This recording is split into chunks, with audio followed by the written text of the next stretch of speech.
Gitega iwacu banyita DJ Fernando umuririmbyi wo mu ntara ya Gitega umwana w'intara ya Gitega mwabonye akura mwabonye ingene yagiye atera imbere mfashe kano kanya ngo ndabatumire mu giteramo nashoboye gutegura ndi kumwe na team sanzwe ndongo yitwa abakozi team yabateguriye igiteramo cy'agakura yitiriwe Gitega iwacu nizere ko uri umunyagitego udashobora gusiba muri ico giteramo cy'agakura aho hazo barimo abarimvyi batandukanye nka Bface on the floor, Alvin Smith,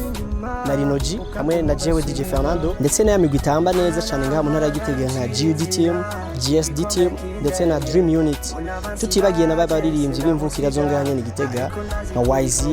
Classic Boy, ndetse na Dakil. Nizere ko ariko kajyo keza kukuza gusangira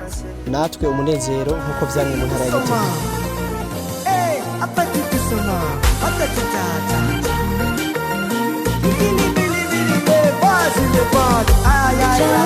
Ico giteramo kiba kizobera kuri Cercle d'Alliance igenekerezo ryandwi